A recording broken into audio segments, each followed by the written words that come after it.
Hola, bienvenidos a Escucha Podcast. Yo soy Álvaro López y entrevisto a todos los seres humanos que han tenido el valor de escucharse y que con su historia pueden inspirarte a maximizar el potencial que hay dentro de ti. Si quieres ver el podcast, puedes encontrarlo en YouTube como escucha-mx o bien seguir escuchándolo en Spotify. Para más información sobre escucha, visita nuestro sitio web en www.escuchamx.com. Hoy entrevisté a Efraín Mendicuti, uno de los líderes más influyentes en el mundo de la tecnología, innovación y marketing en toda Latinoamérica. Efraín ha estado en el corazón de algunas de las compañías más importantes del mundo. Fue parte clave en la construcción de Google México, lideró Twitter para Latinoamérica e impulsó el crecimiento de TikTok for Business y hoy dirige Pinterest para la región hispana. Más allá del currículum, lo que más impacta a Efraín es su forma de liderar. Con claridad, congruencia y una capacidad poco común de generar confianza real. En esta conversación, Efraín y yo hablamos de su camino profesional, de los momentos que lo obligaron a tomar decisiones difíciles, de lo que implica liderar en entornos de alta presión y de cómo construir una carrera sin traicionarte en el intento. Hablamos también de propósito y del verdadero significado del éxito cuando ya no se trata de demostrar, sino de aportar. Si quieres seguir su trabajo, puedes encontrarlo en Instagram como @Efraín Mendicuti. Y le cuento un poco la historia. Hazme un favor, mándales una canasta de peluches, de juguetes a su habitación a las personas que están registrando aquí al lado. Y este es mi centro de costo, ¿no? Y listo. Y entonces ya me olvidé del tema y como a los 3 días llego a mi cuarto y me encuentro una carta que habían pasado por abajo de la puerta, y era una carta de los papás diciéndome, hasta me dan A mí también. diciéndome que ya habían entendido cuál era la magia de Disney, no en los juegos, no en los parques, cuando entraron al cuarto y vieron los juguetes que le habíamos mandado para sus hijos, ¿no?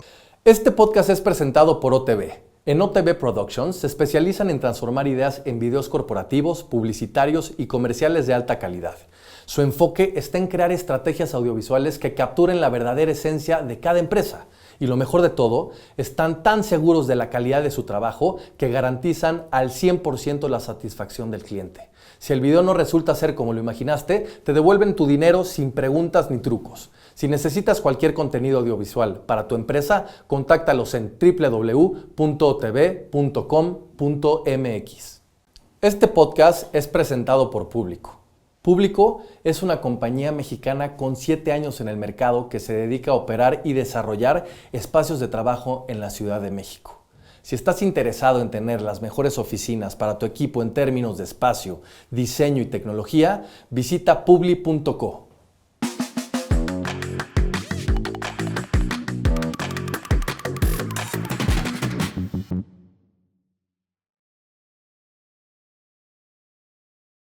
Mi querido Efraín, bienvenido a Escucha Podcast. Muchas gracias, Álvaro. Encantado de estar con ustedes. Igualmente, gracias por estar aquí. Tengo mucha curiosidad de esta conversación. Me parece que siempre sentarme con gente que es creativa, disruptiva y que sobre todo vive desde su propósito, no se encuentra todos los días. Entonces es un honor que estés aquí, que te hayas dado Muchas gracias. Y que vengas pues a este espacio de escucha. Encantado, gracias. Yo también tengo muchas ganas de esta plática. Mi querido, para que la gente te empiece a conocer un poquito más a profundidad e irnos un poquito más a la esencia de la persona, te voy a hacer 3 preguntas. Adelante. Que siempre lo digo, para mí pueden ser muy sencillas, pero cuando las hago, la gente también se queda pensando. Exactamente. Entonces, la primera que te voy a hacer es que nos expliques, 1, ¿quién es Efraín Mendicuti? 2, ¿quién es Efra? Y 3, ¿quién es Isidro? Ok, padrísimo. Bueno, ¿quién es Efraín Mendicuti? Un hombre tremendamente afortunado, profundamente agradecido con la vida. Soy papá, soy esposo, primero que nada, ¿no? Soy un hombre de familia, ¿no? Me encanta mi familia, me encanta estar con mi familia. Eso es súper importante para mí. Me gusta decir, antes decía que soy un coach, ahora digo, me gusta más mentorear y acompañar a las personas. Soy un publicista en recuperación. ¿No? Un publicista en recuperación durante muchos años. Este año estoy cumpliendo 31 años de carrera. la mitad de mi carrera estuve apasionadamente trabajando en publicidad, en agencias de publicidad, y en el 2006, 2007, un querido amigo hoy, Gonzalo Alonso, me invita a colaborar con Google cuando se estaba abriendo la operación de Google en México. 2 veces le dije que no, gracias, porque yo decía, no, ¿qué es eso? No, yo era publicista y tomé la decisión de irme a vender. Y fue la mejor decisión laboral que tomé en mi vida porque cambió totalmente el curso de mi carrera. Después me llevó a muchas otras aventuras que ya podremos platicar más adelante. ¿Quién es Efra? Un amigo, ¿no? Muy amiguero, pero de pocos hermanos, ¿no? Podríamos decir un ambivert, ¿no? O bueno, ahora ya le llaman, pero no sé cómo, le cambiaron el nombre, ¿no? A los ambiverts, pero como buen geminiano, ¿no? Con distintas caras. Entonces tengo mi cara extrovertida y hacia afuera y vamos y interactuando con mis equipos y con mis clientes y estar afuera haciendo y construyendo, creando, innovando, haciendo otras cosas. Pero también tengo mi lado introvertido donde en lugar de la fiesta prefiero meterme en mi casa y estar leyendo o estar yo solo o estar tranquilo, ¿no? Eres un lector voraz. Un lector voraz, ¿no? En mi casa nos encanta leer, ¿no? A los 3 somos 3 y no es poco común vernos un domingo a los 3 leyendo, ¿no? Muy a gusto, entonces sí, lector voraz. Ese es Efra. ¿Quién es Isidro? No sé, mi papá. Ese es mi primer nombre, pero no lo uso. Te decía ahorita fuera de cámaras que cuando alguien me dice Isidro, volteo así como... ¿Desconoce a quién le hablan? Sí, nunca me he identificado con el nombre. Lo que sé es que soy en línea recta varias generaciones donde el primogénito, pues nos llamamos Isidro Efraín, ¿no? Pero cuando yo escucho Isidro, pues pienso en mi papá o pienso en mi abuelo. Entonces vámonos un poquito, Efra, hacia atrás, porque me encantaría llevarte a este niño donde pues estaba con las videocaseteras, ¿no? Que luego se empezaron a rebobinar, ¿no? Y cómo se veía como la mente de un niño pues inquieto, pero curioso hasta la médula, y cómo es que te fuiste pues desenvolviendo en este mundo para luego empezar a tomar las decisiones de joven que empezaste a tomar. Pues fíjate que qué linda pregunta, qué linda pregunta. Nunca me habían llevado así tan atrás, pero yo tengo mi infancia tuvo una particularidad muy linda, que en su momento fue un reto. Yo fui hijo único durante 10 años. Durante 10 años mi mamá no se pudo embarazar y de repente cuando yo tenía 10 años llegó mi hermana, ¿no? Y entonces yo estaba muy emocionado porque ya tenía una hermanita, ¿no? Pero lo que yo no entendía es que pues, era un tamagotchi porque no podía yo interactuar con ella. A los 2 años llegó mi hermano.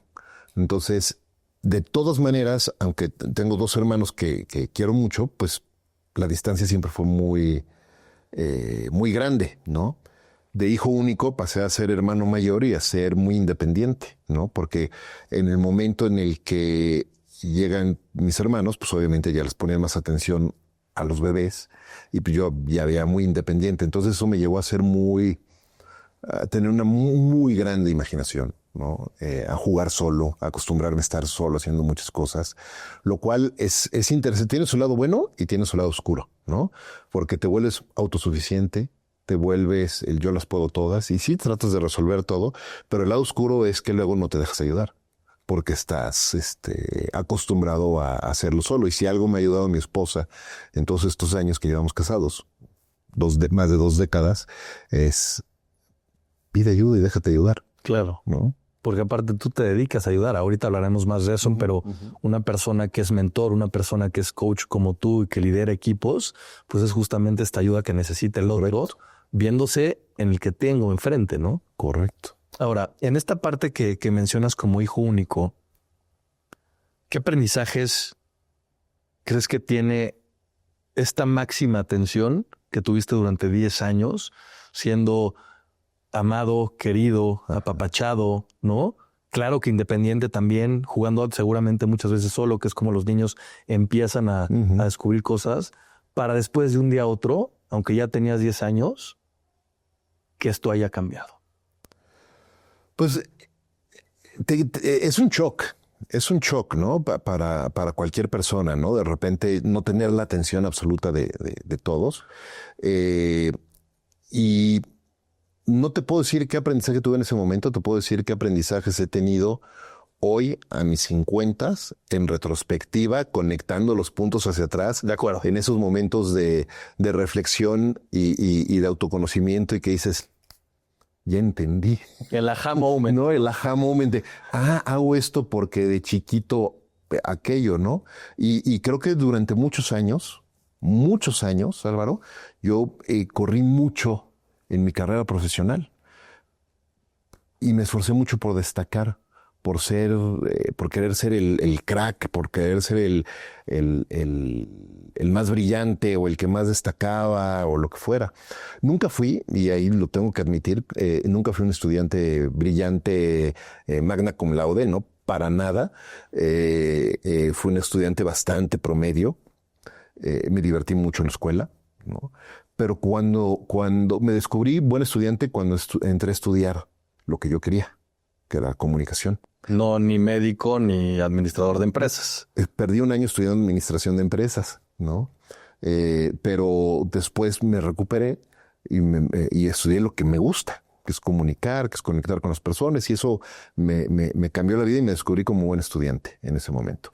Y después cuando empecé mi carrera, yo empecé a trabajar muy chavito, empecé desde los 19 años. Entonces, tercer semestre de la carrera, y pues yo ya me iba a trabajar, ¿no? Y entonces era duro porque pues trabajaba, iba muy temprano a la universidad, luego iba muy tarde a la universidad, trabajaba en el medio, pero porque yo tenía prisa de destacar, ¿no? Entonces yo decía, cuando yo salga de la universidad, no quiero estar buscando... Sí, un puesto de trainee, ¿no? Entonces quise ser trainee antes.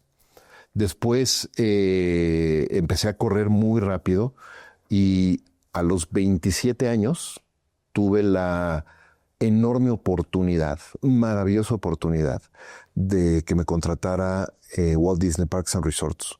Vamos a frenar un poco ahí. Ajá. Me voy a regresar un poquito porque me interesa mucho. Cuando somos jóvenes, 17, 18 años, nos piden que tomemos decisiones para ver a qué nos vamos a dedicar, entre comillas, el resto de nuestra vida o que nos acerquemos. Terrible, sí. Y tú justamente tuviste este paso en falso y supiste que lo tuyo no solamente era la comunicación, sino que era la publicidad, ¿correcto? Sí, pero sabes que hubo muchas señales que yo ignoré.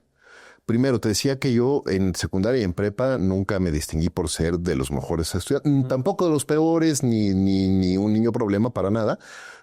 Promedio, ¿no? Me divertía, iba a la escuela, hacía mis cosas, tenía mi bolita de cuates y listo. Cuando me graduó de la prepa, no voy a decir mi promedio porque lo va a escuchar mi hija y mi hija sí es muy estudiosa. El otro día me preguntó, ¿y tú de cuánto por medio saliste? Ya viste por ahí. Y entonces me acuerdo que yo hice exámenes de admisión por todos lados. Porque dije, a ver en cuál me aceptan, ¿no? Y me aceptaron en el UP. Y dije, pues la UP, pues me aceptó, pues va en la administración, pues me metí. Ya después me llegó una carta de la Nahua que me habían aceptado, pero ya me había metido yo. Y yo estudié en una escuela que ya no existe, que se llamaba Centro Educativo Albatros, que era muy conocida porque sea un sistema muy abierto, ¿no? No prepa abierta, un sistema muy abierto, tipo Montessori. Correcto. Y pues me fui al régimen, ¿no? Al rigor de la Universidad Panamericana y ni el semestre terminé, ¿no? Y me acuerdo que había un maestro que me decía, ¿por qué estás estudiando esto? Si claramente a ti lo que te gusta es comunicar. Y no le hice caso. Tan no le hice caso que me cambié a la Náhuac, administración de nuevo. Y ahí voy de nuevo, ¿no? Y varios maestros ahí me decían, ¿qué haces aquí? Esto no es lo tuyo. Pues, por güey, no hay otra, ¿no? Porque se me hacía el camino más fácil. Y entonces entendí que no, que lo que yo no quería. Y además durante mucho tiempo creo que tuve miedo de llegar con mi papá y decirle, oye, ¿te acuerdas que me cambié de universidad? Yeah. Y ahora también me quiero cambiar de carrera, ¿no? Claro. Y entonces me decidí a hacerlo. ¿no? Y también una de las mejores decisiones. Y tengo que ahí me descubrí como, mira, sí puedo ser muy buen estudiante y me puede ir muy bien y disfruté mucho mi carrera, ¿no? Pero sí es muy duro que a los 18, 17 te pidan tomar una decisión que casi te condena, porque nos enseñaron una noción muy caduca, Álvaro, de que la carrera es vertical, ¿no? Sí. Y que vas a estudiar contaduría pública porque vas a entrar de practicante de contador y luego de auxiliar contable y luego de contador público y luego de auditor y luego de gerente de Contraloría y después de finanzas y luego CFO y no es cierto, la vida no es así, ¿no? O por lo menos ya no es así. Ha cambiado mucho. Los modelos totalmente educativos son un poco obsoletos también. Totalmente, ¿no? Ahorita vengo justo de estudiar, estoy estudiando un bootcamp con la IAB de inteligencia artificial y hablamos en la mañana de todo el cambio tan fuerte que no se está dando con la urgencia y la celeridad que se tiene que dar en las instituciones educativas frente a todos los cambios que estamos viendo. O sea, están haciendo cambios hoy a programas que debieron haber actualizado hace 10 años. Correcto. ¿No? Ya no sirve. Necesitamos los cambios de mañana. Sí, ese es el impacto al final y tú lo vives en el día a día, ¿no? Y hablaremos de eso, pero con las nuevas generaciones donde la brecha cultural de educación de edad, pues está totalmente rota con baby boomers y centennials, ¿no? Pues ¿dónde está el punto medio para que esto funcione en términos de motivación, liderazgo, carreras proyectivas y en donde ya no solamente, y lo dices muy bien, el que es comunicólogo no significa que siempre va a ser comunicólogo, puede ser mucho más y en donde se buscan hoy pues perfiles que tengan muchas aptitudes y competencias para poder resolver problemas, ¿no? De acuerdo, polímatas. Polímatas, exactamente. Y el tema es que en las carreras, cuando uno empieza su carrera profesional, muchas veces haces de la empresa para la que trabajas tu identidad. Y eso es gravísimo. Peligroso. Es gravísimo cuando se vuelve Álvaro de Efraín de en lugar de Efraín Mendicuti o Álvaro López. Es gravísimo. Y la gente empieza a comprarse, a crearse esa identidad y a creérsela, ¿no? Yo por muchos años creí que mi identidad era publicista. Y hasta que entendí que no, ¿no? Y mi camino es otro y hago otras cosas, ¿no? Pero es importantísimo que entendamos eso. Retomando entonces un poco justamente tus principios de identidad corporativa, ¿no? Llamar así. ¿Cómo fue esta experiencia en Disney? Porque sé que hubo un aprendizaje profundo. Durísimo. Y no solamente en la parte técnica, sino también en la parte de servicio. A ti te gusta mucho servir a los demás en un tema de propósito y que Disney te empezó a dar las primeras pinceladas en esta experiencia. Sí, fíjate que sí. Y qué bueno que tocas eso. Disney fue una gran experiencia en muchos sentidos. La primera, te decía que 27 años. Y a los 27 años me dan la oportunidad de ser responsable de marketing y publicidad para Walt Disney World, Disneyland, Disney Cruise Line y Walt Disney Travel Company para América Latina. Wow. A los 27 años. Voy a cumplir 52 ahorita. No sé si yo me atrevería a darle a una persona de 27 años esa responsabilidad. Técnicamente estaba yo preparado y seguramente muchas personas hoy día técnicamente están igual de preparadas. Que era el leverage que ya llevabas por trabajar tan temprano. Claro, por supuesto. Pues te traía por lo menos 8 o 9 años de experiencia profesional en ese entonces. Pero técnicamente tenía el conocimiento, por eso me contrataron, ¿no? Claramente lo que no tenía era la madurez y la inteligencia emocional requerida para manejar el estrés de un rol tan importante. Estás hablando de marcas icónicas, estás hablando de marcas que son brand loves, o love brands, perdón, que son love brands que la gente tiene arraigada y que quiere mucho y es un trabajo muy exigente. A la fecha sostengo que el 80% de lo que yo sé de marketing lo aprendí trabajando para Disney. ¿Por qué? ¿Qué hay ahí? Fábrica de mercadotecnia, de inteligencia. Fun fact, hoy lo platicaba también en la mañana, el nuevo CEO que acaban de nombrar como sucesor de Bob Iger ayer, Josh D'Amaro, trabajaba yo con él. En aquel entonces, ¿no? Él era la cabeza de marketing para Disneyland en aquel entonces, para Disneyland Resort. Wow. ¿No? Y te digo, es un rigor y una eficiencia al trabajar, al hacer marketing, es impresionante. Es una escuela brutal. Todo lo que te enseñan y cómo lo debes de hacer. Pero fue muy duro porque digo, emocionalmente no estaba yo con la inteligencia emocional y la madurez que se requería para manejar tanto estrés. Pasaba yo todo el día metido en la oficina. Me acuerdo que estaba ya antes de las 7 de la mañana, salía a las 10 de la noche, llegaba silbando Cipriduda, porque Disney es una marca que me encanta, y salía casi con lágrimas en la noche, ¿no? Y entonces, bueno, fue una experiencia muy bonita con marketing, una experiencia muy dura con el estrés, el manejo del estrés del trabajo. Teníamos un jefe muy duro, ¿no? Que él mismo estaba en un proceso de aprendizaje. Hoy lo ve en retrospectiva y entiendo que él mismo estaba pasando por un proceso de aprendizaje y de madurez también muy fuerte, porque él fue el primer vicepresidente afroamericano de Disney a nivel global y además estaba en sus 30s. ¿No? De 30 bajas, muy joven. Entonces, imagínate también el proceso que él ha de haber estado viviendo y el nivel de exigencia que tenía con nosotros. Entonces, fue muy duro en ese sentido. Por eso digo que llegaba silbando Cipriduda y salía con las lágrimas llorando, ¿no? Así de... con la de los piratas del Caribe. ¿No? Y fíjate que exacto, ¿no?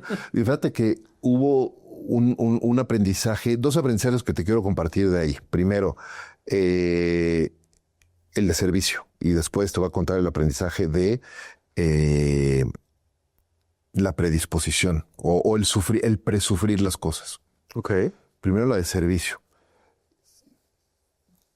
Cuando entro a trabajar a Disney, te mandan a hacer tu onboarding y estás en Disney World, te van mandando a Disney University y una serie de entrenamientos grandes, ¿no? De mucho tiempo, y empiezas a hablar y te empiezan a hablar de Disney Magic y toda la magia de Disney y empiezas a vivir esa magia. Pero yo no entendía el concepto completo hasta que en un viaje yo tenía que ir mucho tiempo a Orlando y a Anaheim, ¿no? Entonces hubo una temporada incluso que estaba una semana en Orlando, una en México, una en Los Ángeles, una en México, y era un viajadero total porque estábamos haciendo muchas producciones en los parques y muchas cosas. Y en uno de esos viajes, aterrizando, tú has visto la gente histérica en los aviones cuando se aterriza y abren la gaveta luego, yo soy de esos. Okay. Me paro luego a abrir mi gaveta. Y un niño al lado de mí, ¿no? Que venía a la fila de atrás, abre la gaveta también luego, y me pasó por aquí, o sea, apenitas alcancé a quitar. Y entonces su papá me empieza a regañar, ¿no? Y me empieza, fíjate, ¿no? La señora no se preocupe, no pasa nada. No me pegó, no pasó nada.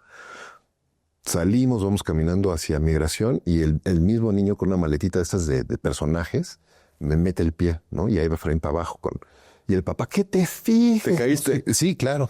¿No? Y ¿qué te fijas? Porque no, y también que yo no te había fijado, era yo también, ¿no? Pero pobre el niño lo regañaron. Y luego me sigo, voy a la renta del carro, ¿y a quién crees que me encuentro? A estos dos. Y luego llego al hotel, ¿no? ¿Puedo decir marcas? Puedes decir lo que quieras. Me hospedo pues ya dije muchas, ¿verdad? Me hospedo en el Animal Kingdom Lodge, que es uno de los resorts de Disney World. Y la familia registrándose al lado, ¿no? Y los papás así. Qué ¿no? pela. No me querían voltear a ver. El señor. ¿No? Y entonces me acordé de un momento. Hay un concepto en Disney donde tú como cast member, como empleado, en cualquier capacidad, en cualquier momento, tienes la responsabilidad de hacerle un momento más especial a la gente. Entonces me identifico con la persona que estaba en el front desk, le doy mi tarjeta, ¿no? Le enseño mi identificación de cast member y le cuento, mira, yo soy responsable de marketing, de publicidad, ahí estoy en México, le cuento un poco la historia y hazme un favor, mándales una canasta de peluches, de juguetes a su habitación a las personas que están registrando aquí al lado y este es mi centro de costo, ¿no? Y listo. Y entonces, ya, Me olvidé del tema y como a los 3 días llego a mi cuarto y me encuentro una carta que habían pasado por abajo de la puerta, y era una carta de los papás diciéndome, hasta me dan A mí también. diciéndome que ya habían entendido cuál era la magia de Disney, no en los juegos, no en los parques, cuando entraron al cuarto y vieron los juguetes que le habíamos mandado para sus hijos, ¿no? Y en ese momento dije, eso es trabajar para un verdadero sentido de propósito, de hacer magia para la gente. Y de ahí en adelante llevo arraigado ese concepto de sentido de propósito en absolutamente todo lo que hago. Que todo mi trabajo tenga impacto en alguien. Puede ser, ojalá fuese para millones, pero si es para uno, también, ¿no? Es súper, súper lindo. Entonces esa fue una gran, gran lección que te digo que la vivo al día de hoy. Y otra lección dura, esa es una lección muy linda, ¿no? A eso le llamo aprender bonito.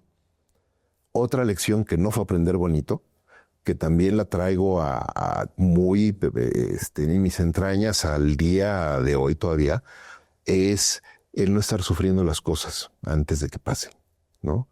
Te decía que yo me iba llorando, o sea, casi llorando al final, ¿no? Y de verdad yo iba pensando, híjole, es que no me vayan a correr, que no me corran. El día siguiente llegaba así, pedí duda, y luego me iba, es que no me corran, ¿no? Porque el jefe que tenía era Muy duro. brutal, ¿no? Y acababa de pasar 9/11, un par de años antes, ¿no? Los ataques de 9/11. Y entonces el presidente Bush en Estados Unidos, ya el hijo, decide meter un programa que se llamaba US Visit, no sé qué, no me acuerdo, donde era muy difícil entrar y salir de Estados Unidos en ese momento, ¿no? Para los turistas. Y entonces imagínate un viaje promedio de 8 días a Disney World de una familia promedio latinoamericana de 4 integrantes.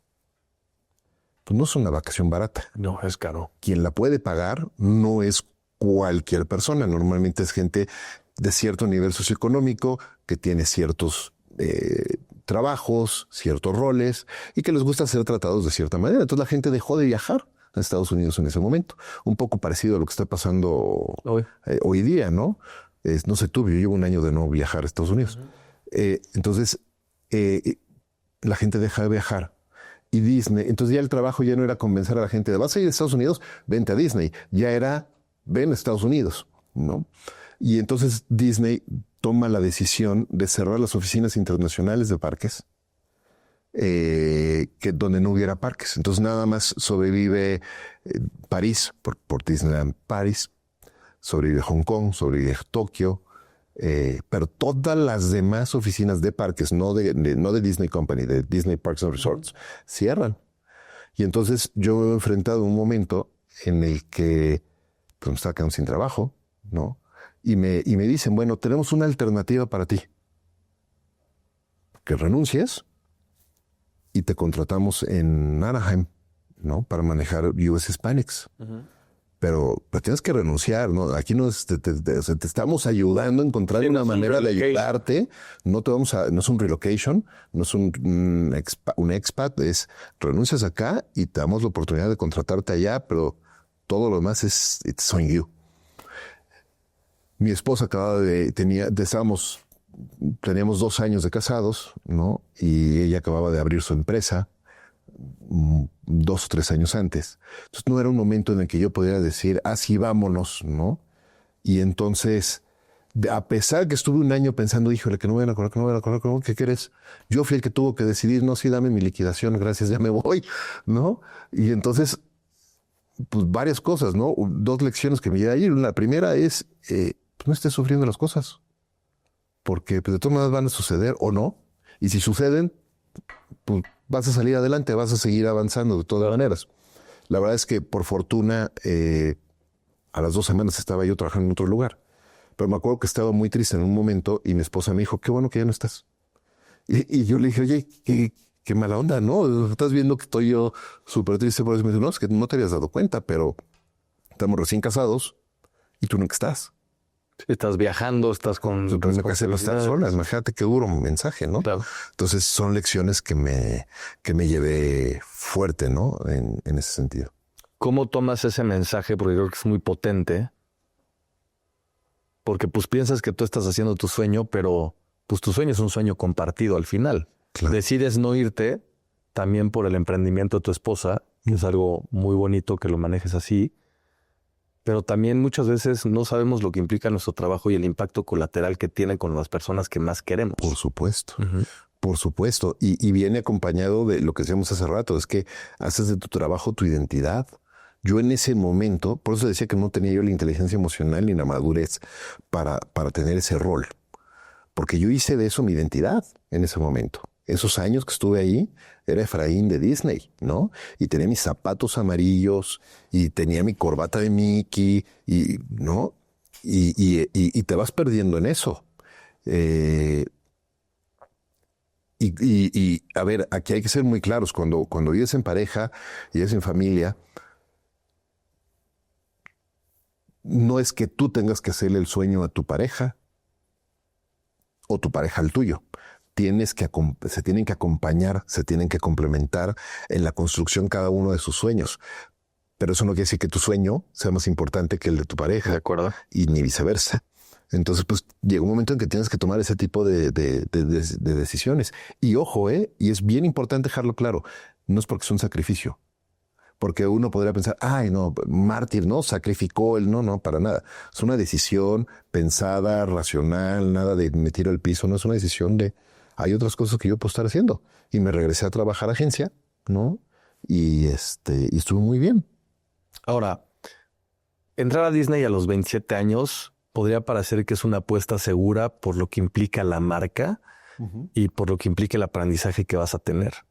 Después pasaste a diferentes empresas de publicidad y luego te llegó una oportunidad en donde no se veía claro y es ahí donde tomas un primer riesgo que creo que es, corrígeme por favor si estoy mal, el primer sí de tu carrera que transformó totalmente a lo que te dedicas hoy, y estoy hablando de Google. Totalmente. Fuiste el empleado número 16. 16, sí. ¿Qué implica entrar a una compañía donde todavía no se sabe qué es lo que va a pasar en México y Latinoamérica y en donde rechazaste más de 2 veces antes de dar este gran sí de tu carrera profesional? Y esa es una linda historia. Tengo una querida amiga, Ana Sofía Sánchez Juárez, que hoy dirige Audible para Latam, que habíamos trabajado juntos en Leo Burnett. Y ella ya estaba en Google. Y cuando escuchó que yo estaba diciendo que no, me marca por teléfono. Cuando todavía marcabas por teléfono, no nos querías, ¿te puedo marcar? No, te marcaban y ya. ¿No? Sí, claro. Y me acuerdo que contesto el teléfono y lo primero que escucho es, ¿estás pip o qué? ¿No? Y entonces estuvimos platicando mucho y dije, tienes razón, ¿no? Y hablé con Gonzo y tomé el riesgo. Pero imagínate esto. Mi rol fue manager de relaciones con agencias. Lo que eso significaba era establecer negociaciones con las agencias de medios para que compraran publicidad en Google. Claro. Pero imagínate llegar a una agencia de publicidad en el 2007, decir, hola, soy Google, cuando todo el mundo decía Google, ¿no? Hola, soy Google, vendo Search, vendo AdWords, ¿no? Cuando todos están acostumbrados a hacer televisión. Sí, ¿no? Claro. Radio y televisión. Y no anuncios de texto, ¿no? Que era lo que pasaba en ese momento. Y mira, queremos que nos compres todo este volumen y no te vamos a dar rebates. ¿Cómo se veía este elevator pitch justo de algo en donde estás, pues sí, educando al mercado y entrando a una nueva categoría?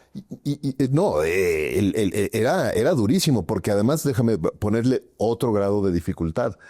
Antes de ese momento, las personas que llevaban la relación o las negociaciones con las agencias usualmente eran los directores comerciales o los directores de los medios. No existía un agency partnership. No, claro que no. Existía. O sea, que era, ¿y eso qué hace? No. Entonces fue crear todo el rol desde cero, crear esos pitches, hablarles de la importancia de cómo la gente estaba buscando. Fue un momento muy interesante, súper intenso, muy divertido. Un trabajo de evangelización Entonces, fue un periodo muy lindo donde estábamos Mercado Libre, Yahoo, MSN, ¿no? Prodigy MSN y Google en todos los eventos y éramos siempre los mismos 4, ¿no? Y estábamos en todos los eventos de la industria y llegó un momento que yo les decía, ya ponemos sketch, ya mejor tú da mi speech y yo doy el tuyo y no, porque llegó un momento que ya hasta te sabías en qué momento ibas a integrar qué broma, ¿no? Claro. Pero fue muy lindo, fue una experiencia muy, muy buena. Y fíjate que eso me llevó a tomar una decisión muy interesante porque por el trabajo que hacía yo de educación, agencias, en la IAB me eligen, ¿no? Un proceso de votación como presidente del comité de educación en aquel entonces, para dar continuidad a un proyecto muy lindo que se había creado un año antes del primer diplomado de marketing digital del TEC. Entonces me toca darle continuidad, hacer ese diplomado y por todo ese trabajo que estamos haciendo en la IAB de educación, el equipo de Sales Learning de Google, en algún momento platicando, me dice, oye, ¿no te interesaría dejar de educar hacia afuera y hacerlo adentro? Y entonces tomé una decisión que en su momento me pareció muy buena, pero entiendo que es uno de mis más maravillosos errores de carrera, de dejar el área comercial y tomar ese rol de Learning and Development, ¿no? Y entonces me fui a tomar ese rol y fue muy un maravilloso error de carrera, porque primero ahí descubrí mi pasión por acompañar a las personas en su desarrollo. Y ahí fue cuando hice mi primer certificación como coach, ¿no? Entonces eso fue maravilloso, precioso, me encantó. Pero yo toda mi carrera, salvo por ese corto tiempo, año y medio, 2 años, siempre he sido un front person, ¿no? Me gusta estar al frente. Y en ese momento me fui al back. Me fui de ser una fuente de ingresos a ser un centro de costos, ¿no? Me fui de, mira, vamos a hacer esto, ¿podemos hacer esto? Y entonces fue muy duro en ese momento. Y en el Inter me busca el doctor Carlos Gómez Palacios, que en paz descanse, que fue el director de carrera de la Facultad de Comunicación de la Anáhuac, y fue mi mentor, no fue mi director. Y en una conversación me dice, oye, quiero hacer un diplomado como el que te están haciendo en el TEC, ¿qué me recomiendas? Y le hice un sílabus. Le dije, mira, de cuates, aquí se lo dejo, le gustó y mejor, le vamos a hacerlo. Ah, pues déjeme, hablo con IAB, venimos. No, lo quiero hacer contigo. No, pues yo no, pues no, sí, anímate a hacerlo, ¿no? Y entonces me dijo, mira, no lo tenemos que hacer ahorita urgente, pero vamos a hacerlo. Me impulsó siempre, él tuvo siempre como mucha fe en mí, ¿no? Le tengo mucho cariño porque en la universidad, en un momento que luego podemos platicar más de eso, también me impulsó, me ayudó mucho. Y en ese momento me impulsó también a hacer eso. Y como yo estaba experimentando ni siquiera eran podcasts en aquel entonces, era streamings. Y estábamos experimentando con streamings de un programita. Pues le cuento al cuate con el que estaba haciendo eso, oye, mira, pues pasó esto y me están ofreciendo esto, pero me piden que sea una empresa constituida, no puedo ser yo solo. Y me dice, órale, vamos, te ayudo, y vamos a asociarnos y constituimos una empresa, ¿no? Y entonces yo dejé Google para poner esta empresa. Wow. ¿Qué papel, y perdón, voy a regresar un poquito, jugó la creatividad dentro de Google para poder vender justo como intangible hacia el mercado?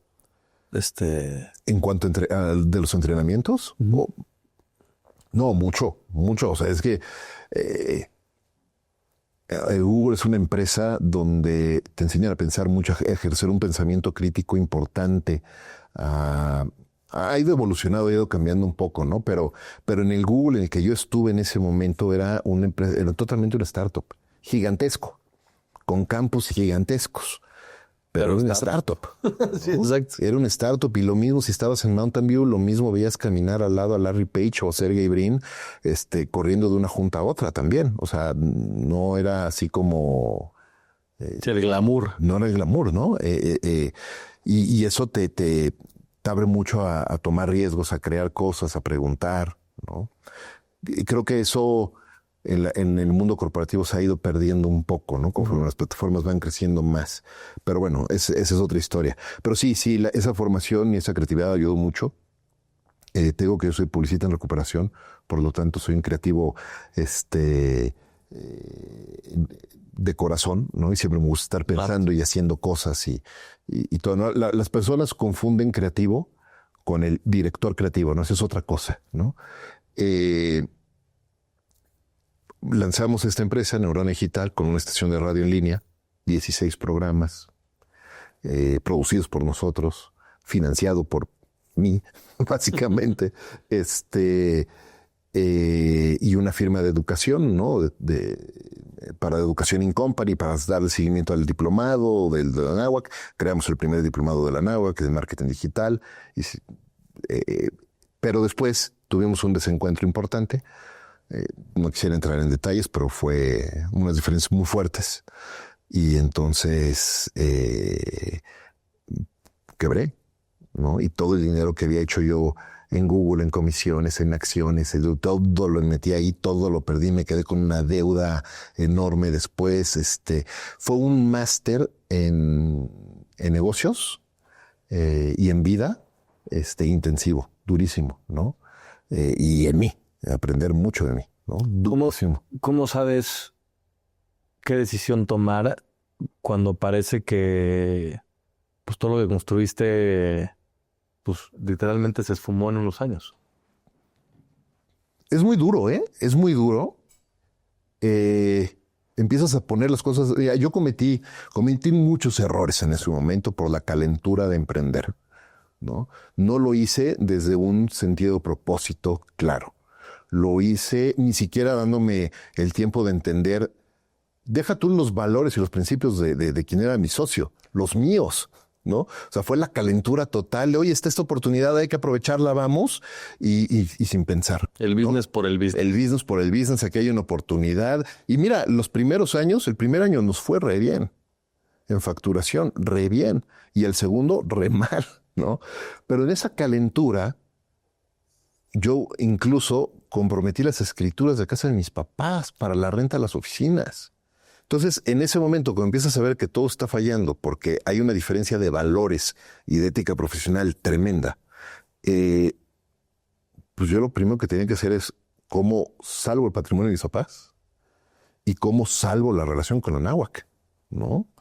No solo con la NAWAC, con Carlos, y que para mí era mi mentor que había creído en mí. O sea, ¿cómo hago toda esa separación? Y entonces en medio tienes a tu ego diciendo, no, pero ¿cómo vas a soltarlo? Porque no, tú cállate, ¿no? Y aprendes a soltar. Pero ¿cómo lo callas? O sea, es como difícil justamente, aparte con una historia que ya traías de mucha inercia de que te habían salido bien las cosas. Pues sí, pero pues aprendes que no. ¿No? Aprendes que no. Fíjate que unos años antes había puesto con mi esposa una cafetería que también nos empezó a ir muy bien y luego nos comió y la tuvimos que cerrar y también en ese momento pues, podría decir que quebramos, ¿no? Pero también tuve que vender coches y reponerte del impacto. Entonces ya había tenido una experiencia en el de, bueno, pues a volver a empezar, ¿no? Y from scratch, va de nuevo. Y esa fue mucho más dura, ¿no? Con Neurona Digital porque tuvimos que, hice la separación, pude sacar las escrituras, pude salvaguardar la relación con la NAWAC, creé otra empresa para seguir con el diplomado. Uh-huh. Hicimos al final 27 generaciones de ese diplomado. Fue muy duro porque un momento, además coincidió con la entrada de Peña Nieto a su periodo presidencial. Y no sé si tú te acuerdas, pero cuando entró, todas las inversiones, los primeros 6 meses, se pararon. Y entonces todos los eventos, cursos in company, todo lo que yo ya tenía comprometido y hecho, cancelado. Y entonces te encuentras en un momento en el que perdí mi dinero y no tengo fuente de ingreso, ¿no? Muy duro, ¿no? Por fortuna, por eso digo que siempre hay que portarse bien en este mundo y en los negocios. Un conocido me dijo, oye, yo estoy dejando esta posición en una agencia de PR. Estoy dejando esta posición porque tengo esta oportunidad. Te refiero con el presidente de la agencia, el Fleischmann Hiller. con Flavio Díaz Toeme. Y pues me entrevisto y y yo estoy muy agradecido, Flavio, muy agradecido porque literal me dio un salvavidas, ¿no? Me dejó así el salvavidas, y de ahí me pude agarrar unos meses. O sea, hacer PR digital, yo de PR no sé hacer nada, ¿no? Y entonces era muy chistoso porque estábamos ahí y él me decía, tenemos que hacer algo, y yo hacía propuestas de marketing digital. Sí, claro. Y me decía, no, es que no es lo que yo quiero, pero es que esto es lo que le va a ayudar al cliente para tal cosa. Y al cliente le gustaba mucho, ¿no? Pero no era PR digital. Sí, no era la función para la que había sido contratado. Exactamente, ¿no?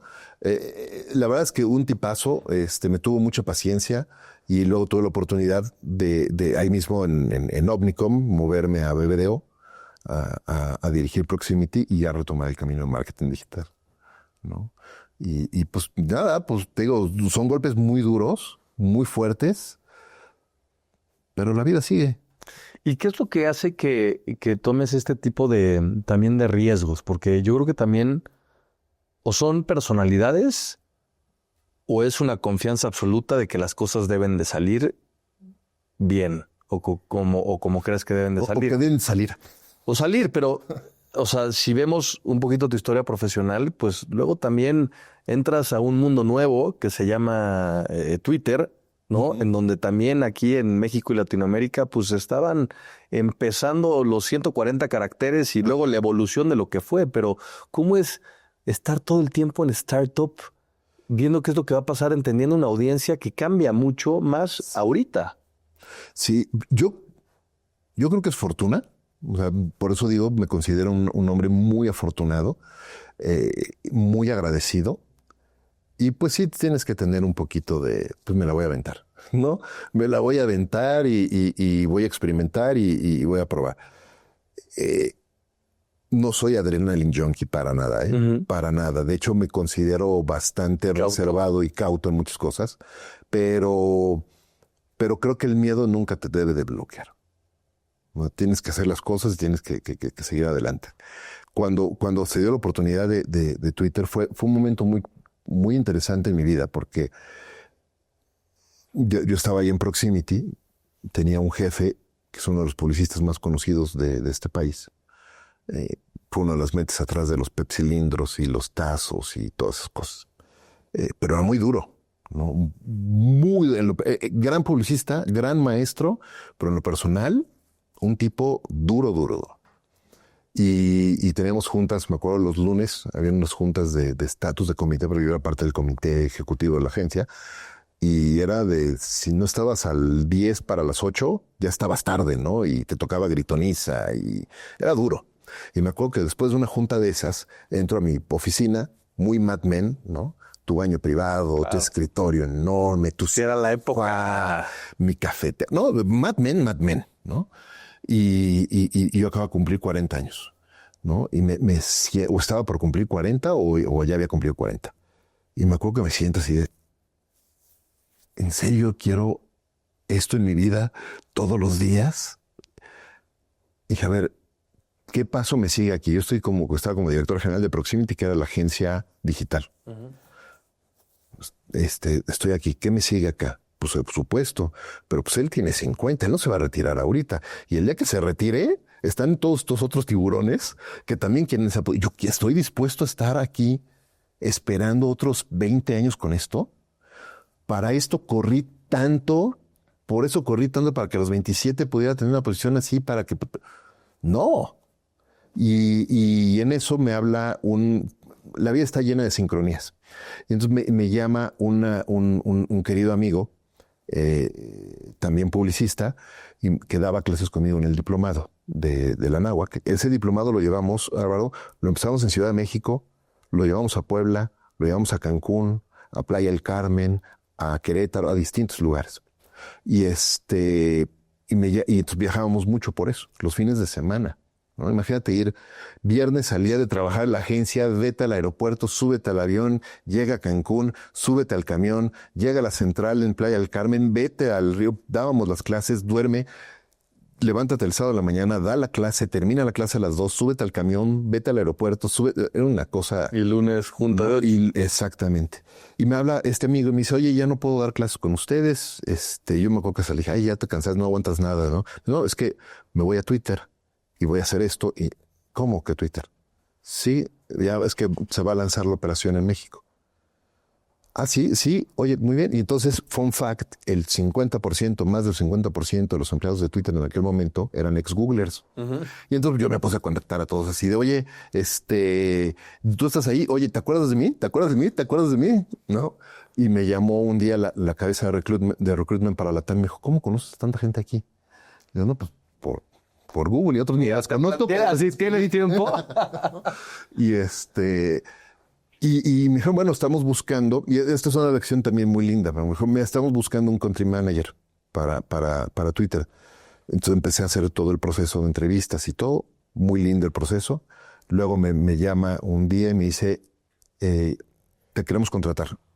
Te tengo una buena y una mala. Te queremos contratar. La buena, ya queremos que vengas. La mala, cambió el rol.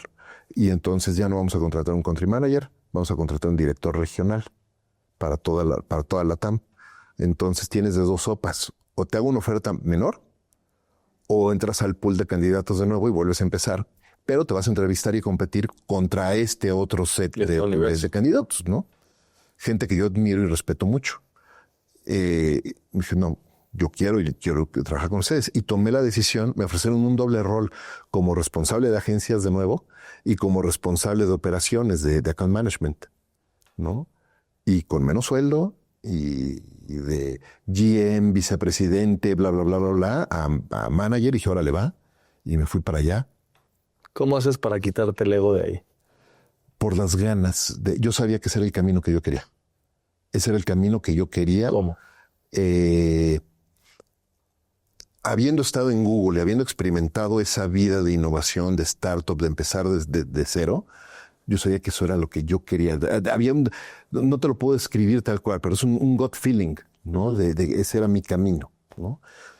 Y tomo esa posición, bueno, esas dos posiciones, y entrando ahí, ahorita hablábamos fuera de micrófonos de un querido amigo en común, que también entra en ese momento, y él entra para hacer ventas para otra cosa, y no tenían jefe, él y otra persona. Entonces hablo con mi jefe y le digo, oye, es que no tienen ellos quien los lidere. ¿Quieres que los tomen? ¿Te animas? Sí. Y empecé a tomar esa parte. Y luego me llama y me dice, oye, ¿te acuerdas que iba a entrar esta persona para llevar growth? ¿No? Pues ya no. ¿Te animas a llevarlo tú? Pues órale, vamos, ¿no? Con el mismo sueldo, por supuesto, ¿no? Claro. Y amor al arte. Amor al arte. Y fue una experiencia lindísima porque Twitter lanzó la operación el 1 de julio de 2015. Nosotros empezamos el 18 de mayo a preparar todo y hacer el setup y hasta ir a sacar las computadoras de la aduana, ¿no? Así hacer todo. Una experiencia súper linda, súper linda. Volver a enseñar, ¿no? El día que empecé, uno de mis clientes en Proximity era Visa, uno de mis clientes más importantes.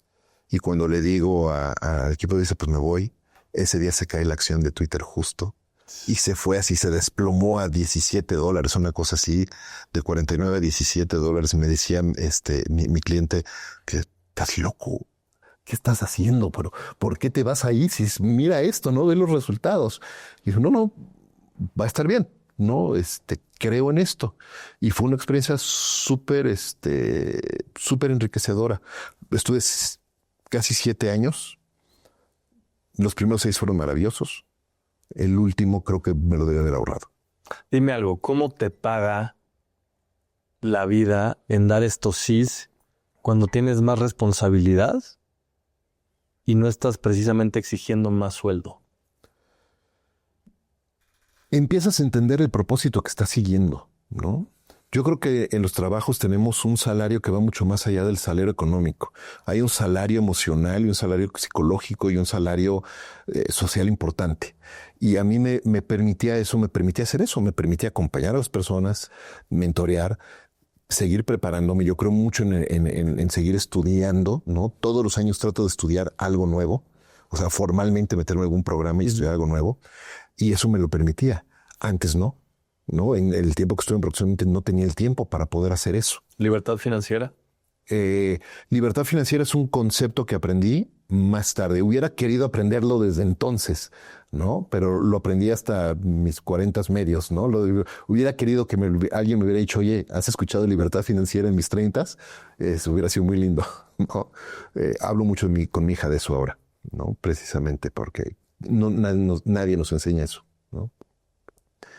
Entonces fui aprendiendo, tenía oportunidad de seguir estudiando, de seguir mentoreando personas, de seguir aprendiendo, de seguir innovando, haciendo cosas nuevas y seguir siendo este frontman, ¿no? Y estando con la industria, estando muy activo con la IAB, con AMAP, en aquel entonces soy AVE y otras asociaciones. Entonces eso me da oportunidad de hacer todo eso y eso es parte del salario emocional y psicológico que tienes también, ¿no? Más allá del sueldo. Ahora, ahorita que hablabas de libertad financiera, si bien es un concepto que yo aprendí demasiado tarde, nunca es tarde, by the way, ¿no? Entonces, para los que nos están escuchando, nunca es tarde, empiecen, ¿no?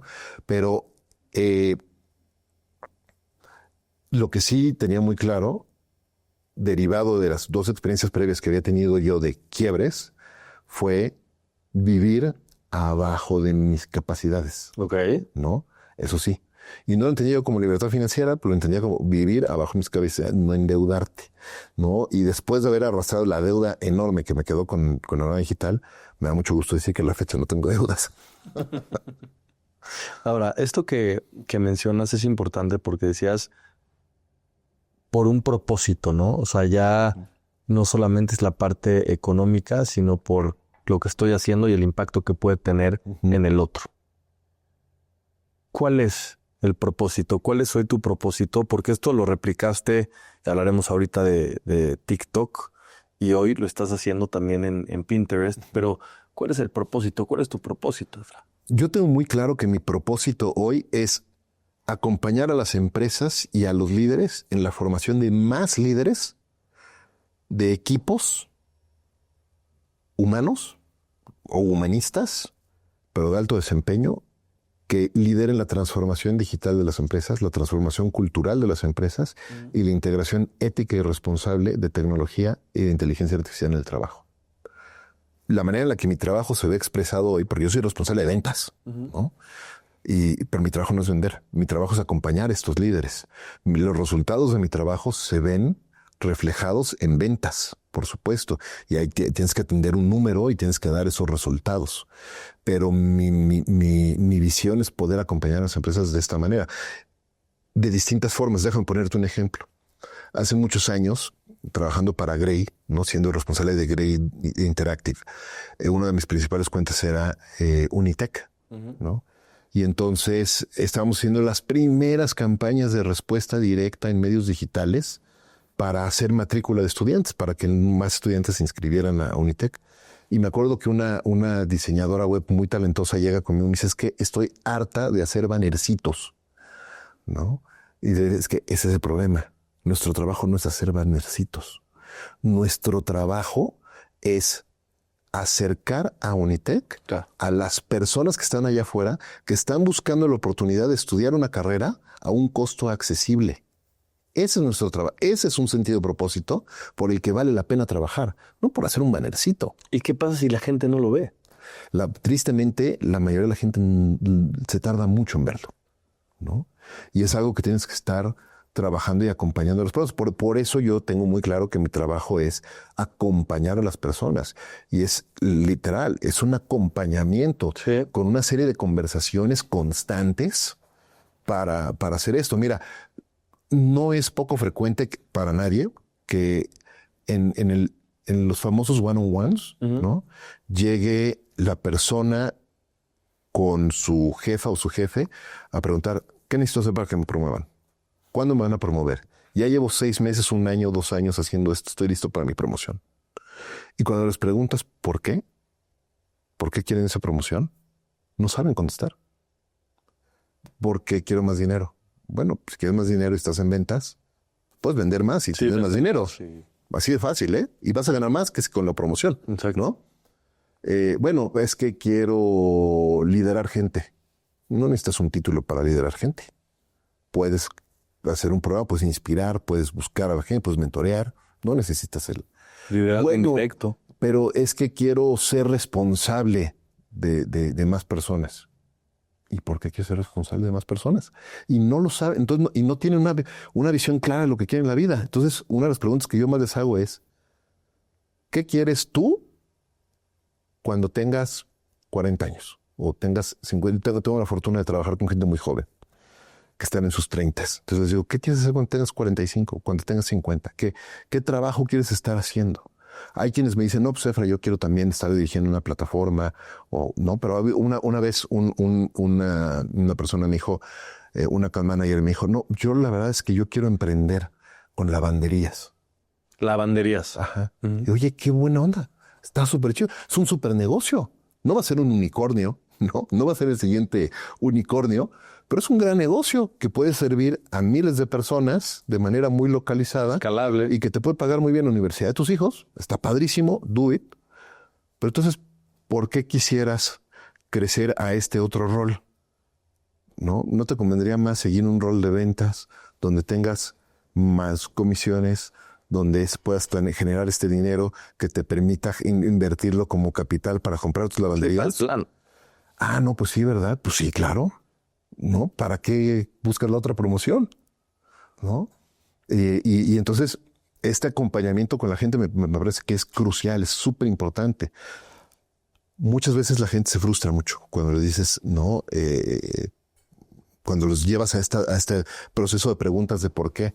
Porque ellos quisieran que les respondiera, sí, cómo no, mira, vamos a ver ahorita para decir, ya te ciclo, ¿no? Aquí, y se frustra mucho la gente cuando le dices que tu carrera es tu propia responsabilidad.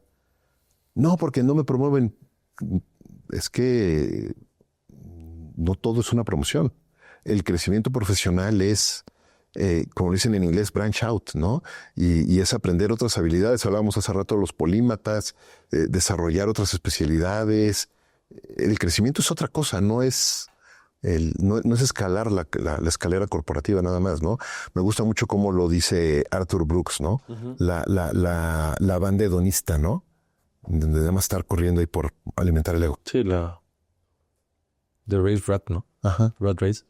Ahora, ¿cómo haces entender entonces a la gente que a lo mejor el camino no está ahí? Porque mucha gente, y lo platicaba hace poco, tiene como identidad tu puesto de trabajo, ¿no? Uh-huh. Y lo hablamos tú y yo aquí también. Y en donde si no le das la promoción, entonces ya no se siente válida y el desempeño puede bajar.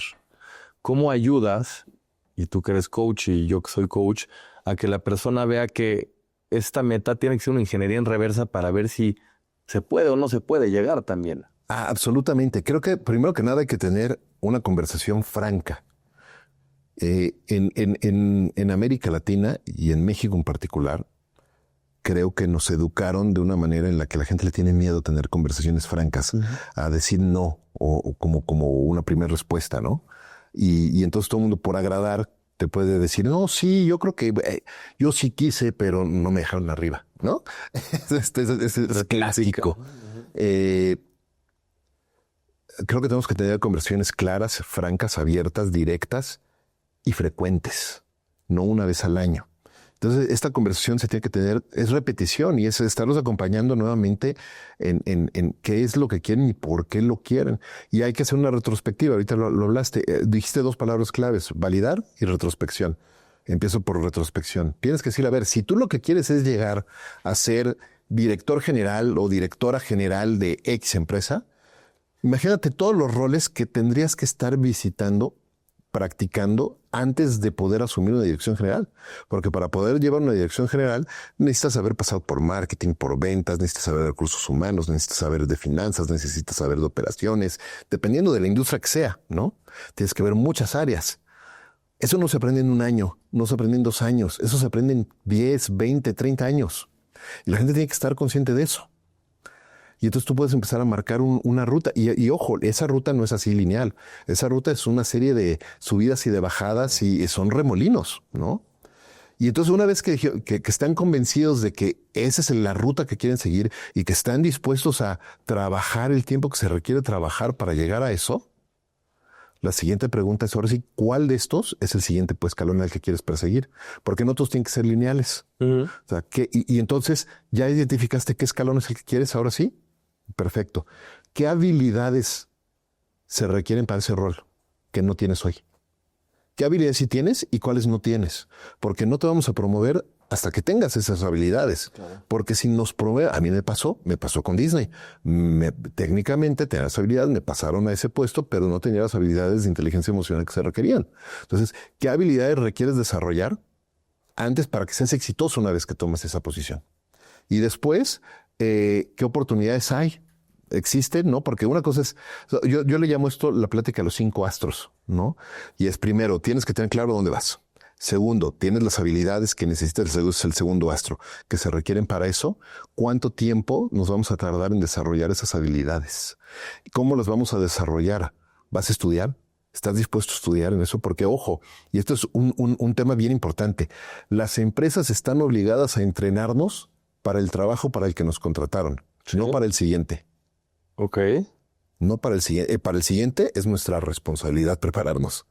La empresa nos debe de dar los recursos para nuestro trabajo actual. Entonces, ¿qué tanto estás estudiando? ¿Qué tanto estás dispuesto a estudiar, a leer, ¿no? A prepararte en esto. Este es el segundo astro. Me pasó una vez, me llama un ex colaborador, querido amigo. Me dice, oye, Efra, quiero gran gerente de ventas. Me dice, se abrió una oportunidad para una dirección de ventas acá y quiero aplicar en eso. Entonces quería ver si me puedes escuchar un poco qué me hace falta para aplicar a eso. O qué me hace falta para irme contigo allá. Digo, mira, la verdad es que tú eres un gran gerente de ventas. Eres muy bueno. Eres cercano con tu equipo, lo acompañas, cercano con tus clientes, entiendes su negocio. Lo estás haciendo muy bien. Entiendes tus números. Muy bien. Nada más que tienes un reto. Los otros 6 que están igual de buenos, lo están haciendo igual de bien que tú. Y todos esos son candidatos a esa posición. Claro. Entonces la pregunta no es qué estás haciendo bien o qué te falta hacer bien. La pregunta es cómo te estás distinguiendo tú de esas personas. Claro. ¿Cómo te has preparado para ese siguiente error? ¿No? ¿Cómo destacas el promedio? ¿Qué estás estudiando actualmente? No, ahorita nada, porque pues es que con las niñas es imposible. Ok, bueno. ¿Cuál fue el último curso que estudiaste? Ah, el que nos dieron en... No en la empresa. Tú. ¿Qué curso te metiste a estudiar? Ah, no, pues nada. No es que con las niñas y el tiempo. No, ok, bueno. ¿Qué libros estás leyendo? No me da tiempo leer. O sea, ¿a qué hora quieres que leas? Y las niñas, el trabajo. Ok. ¿Qué podcast estás escuchando? ¿No? O sea, no puedes leer, pero un audiolibro, un podcast. No, pues es que no. Oye, ¿y cuál fue la última serie que viste? Uy, en Netflix vi, ¿no? Claro. Y derivado de eso, hice un ejercicio, ¿no? Y me puse a ver en todas las plataformas de OTT el costo de suscripción. ¿Sabes cuánto? Normalmente la persona promedio no tiene nada más Netflix. Tiene Netflix, pero tiene Disney Plus, pero tiene HBO Max, sí. Pero tiene Paramount, pero tiene, ¿no? ¿Sabes cuánto pagamos en promedio al año, en un año, con todas esas suscripciones? ¿O pagábamos el año pasado? 16,000. 15,000 pesos. Sí, 16,000 pesos. ¿No? ¿Cuánto te cuesta un curso, un bootcamp hoy para estudiar algo? Menos de eso. Sí. ¿No? Y me dicen, no, es que no tengo dinero, no tengo tiempo. Es como, ¿no? ¿Tú cómo te estás preparando? Desde el segundo astro te tienes que preparar. El tercer astro y el cuarto astro vienen juntos, que es oferta y demanda. La gente tiene que entender que aunque estemos listos para esa posición, ya nos preparamos, ya estudiamos, ya hicimos todo. Si no hay una necesidad de negocio, la empresa no nos va a crear la posición. Punto. No va a haber quién. No, ¿para qué? ¿No? La buena noticia es que si estás en ventas, tú puedes generar esa demanda. ¿Cómo? Pues vendiendo más. Y entonces puedes decir, mira, estamos trayendo más revenue, necesitamos más posiciones, ¿no? Eso es bueno, pero luego viene la oferta, porque no importa si existe la demanda. Si por diversos factores económicos, internacionales, globales, locales, los que sea, no existe la posibilidad de hacer la oferta en ese momento, no te la van a dar. Porque nuevamente tenemos que entender una cosa bien importante, Álvaro. Las empresas nos contratan para solucionar los problemas de la empresa, no para la empresa solucionar los nuestros. Exacto. los nuestros, nosotros tenemos que contratar a alguien más que nos solucione nuestros problemas, si queremos. Pero cuando nos contratamos una empresa, pues es para solucionar los problemas de la empresa. Entonces, así de simple. Entonces, oferta y demanda. Y luego viene el quinto astro, que es el más difícil, que es la paciencia. Y esa sí depende totalmente de nosotros. Y en ese acompañamiento de las personas, tenemos que ayudarles a ser pacientes. Hacerles ver que no existen las carreras, yo les llamo las carreras de horno de microondas. O sea, nadie agarra su currículum, lo mete en microondas y en 3 minutos sale como palomitas ya con el siguiente puesto. No existe. Las cosas van a tomar tiempo. Una de las cosas que yo le pido a mi equipo de liderazgo, que hago con sus equipos, es cuando vayan a hacer un plan de carrera, van a tener discusiones de planes de carrera con sus equipos. Hablen de planes a 6, 12, 18, 24 meses. No al siguiente ciclo, no al siguiente Q, porque no lo vamos a poder cumplir. ¿Y cuándo entonces ir a la gente, porque está muy interesante, puedes saber, y me gustaría entender un poquito más cómo lo haces culturalmente en Pinterest? ¿Cómo sabes cuando has sido paciente o ya estás cruzando esa línea? Porque hoy las nuevas generaciones están ávidas de crecimiento, ávidas de nuevas experiencias, ávidas de nuevo conocimiento, pero claramente no hay una paciencia y no aguantan estar en el puesto reposando justamente estos aprendizajes o estas metidas de pata. Fíjate que yo lo que he estado observando es que en efecto las generaciones más jóvenes están siendo mucho más pacientes que la anterior, inmediata. O sea, el Gen Z está siendo un poco más pacientes que serían late millennials, ¿no? Los millennials más jóvenes están siendo un poco más pacientes en ¿Por el propósito? Yo creo que por el propósito, pero también les ha tocado otra generación de padres que los formaron con otra visión, ¿no? Les está tocando un mundo muy distinto, donde la incertidumbre también es parte del día a día. Entonces creo que se están volviendo un poco más pacientes en ese sentido, ¿no? ¿Cómo saber en qué momento te tienes que mover?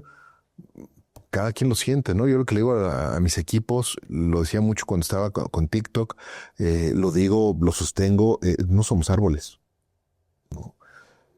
Nosotros nos contratamos en la empresa para la que trabajamos por una razón, porque quisimos.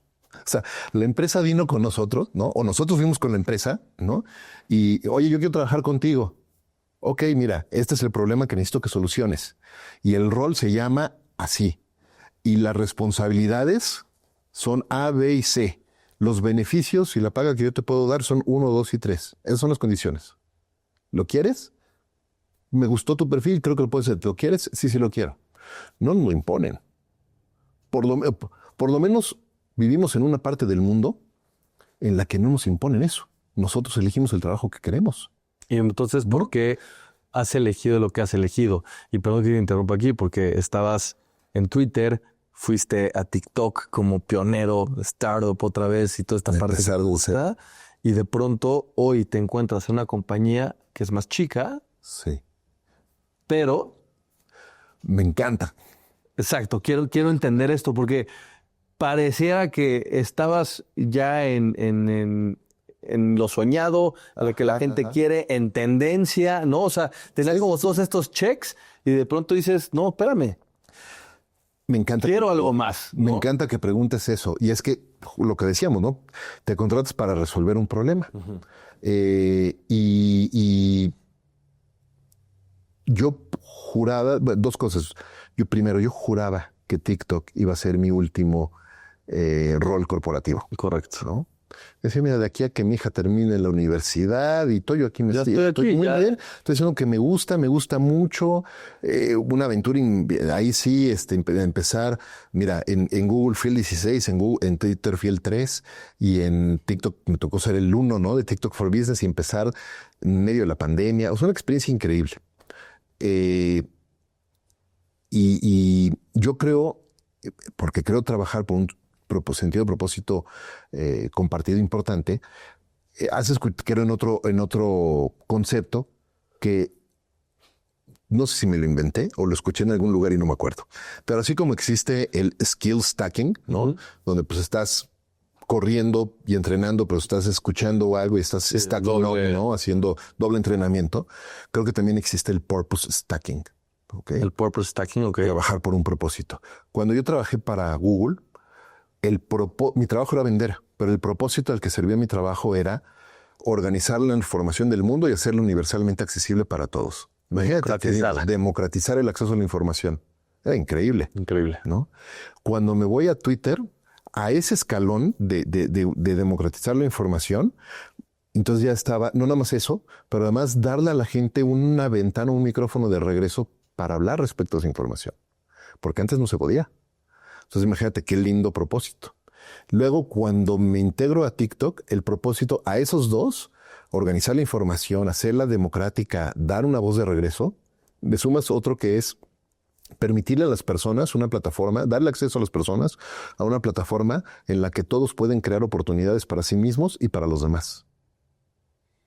Generar abundancia, generar y compartir abundancia y prosperidad. Me encanta. Entonces yo estaba muy clavado en eso. Muy. Hoy en Pinterest tengo la oportunidad de la democratización de la información, la voz de regreso, la plataforma, generar abundancia y prosperidad para todos, pero con una misión importantísima: crear un Internet mucho más positivo. Ya, mic drop. ¿Cómo Pinterest crea este Internet positivo y este scrolling? ¿Qué sucede? Yo estoy profundamente orgulloso y agradecido del trabajo que hice con TikTok.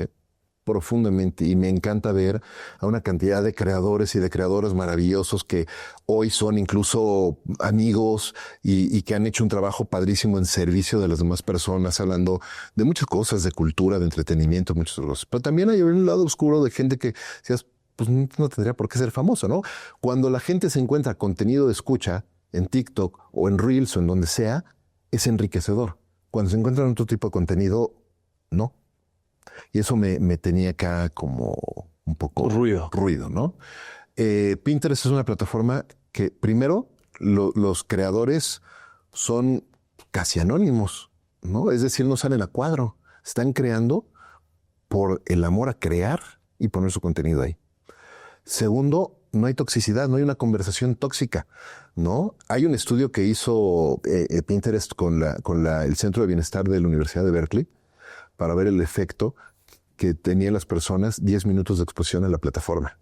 Y lo que reportaban sentirse más tranquilos y con mayor sentido de pertenencia. Está súper interesante ese... Porque claro, entras, no hay nadie diciéndote a tus opiniones, ¿no? No hay nadie atacando a nadie, no hay política, está prohibida la política, no hay toxicidad. Entonces, ¿funciona como una red social? No es una red social. Pinterest es una plataforma de búsqueda visual. Correcto. ¿No? Donde la gente viene a encontrar inspiración para crear la vida que quieren vivir. Fíjate que te digo que yo juraba que TikTok iba a ser mi último rol.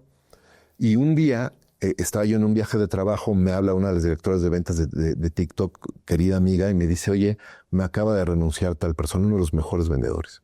¿Cómo? ¿Y a dónde se va? Pues a Pinterest. Le hablo por teléfono, ¿no? Estaba yo del otro lado. ¿Qué haces? No, yo en mi ignorancia, ¿qué haces? Estás loco, pero ¿por qué? Espérame, el lunes te veo, te invito a desayunar, no te vayas. No, desayunamos, pero yo ya me voy. Regreso a México, platico con él, me dice, gracias por el desayuno, pero yo ya me voy. Regreso a la oficina y como a los 3 días, otra persona me dice, oye, ya me voy a Pinterest. ¿Qué está pasando? Me voy de vacaciones. Dije, bueno, cuando regrese me pongo a investigar qué está pasando.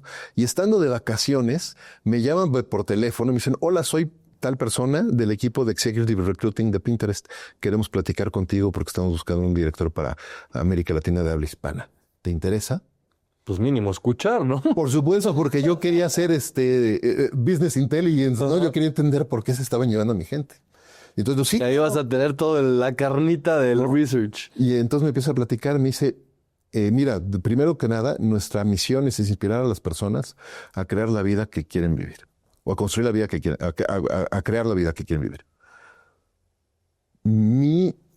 Hace rato te decía, mi propósito es acompañar a las personas en estos procesos de transformación porque finalmente es acompañarlos a construir la vida que quieren vivir. Correcto. Así fue, clic, ¿no? Inmediato. Y luego me dicen, tenemos un moonshot y es construir un Internet mucho más positivo. Te voló la cabeza. Doble clic inmediatamente. Y sí es una operación significativamente más pequeña, pero mighty, fuerte, con una misión muy clara, ¿no? En eso, donde la organización está tomando decisiones, está poniendo, ¿cómo va? Putting their money where their mouth is. Ajá. Hay iniciativas donde nuestro CEO global ha puesto iniciativas o promovido iniciativas hasta en Davos para prohibir y limitar el uso de los teléfonos en las escuelas, por ejemplo. Ninguna plataforma hace eso, ¿no? Nosotros sí. Sí, podría parecer contraproducente porque tú vives en una plataforma. Eres una plataforma. Exactamente, pero Pinterest no, por ejemplo, no optimiza Pinterest para tiempo en plataforma. Optimiza para que vengas, encuentres la inspiración que estás buscando y te vayas. No para que pases 8 horas en la plataforma. Claro. Para que te vayas. Si veo, encuentres y te vas. Encuentro y me voy, correcto. Exactamente. Entonces, eso fue lo que me llamó, ¿no? Tal cual. Esa fue el factor de decir, ok, esto está interesante. Los retos operacionalmente son muy distintos. No es lo mismo empezar una operación como me tocó con Twitter o con TikTok a tomar una operación que ya estaba, ¿no? Y hacer un reset y hacer una serie de cosas.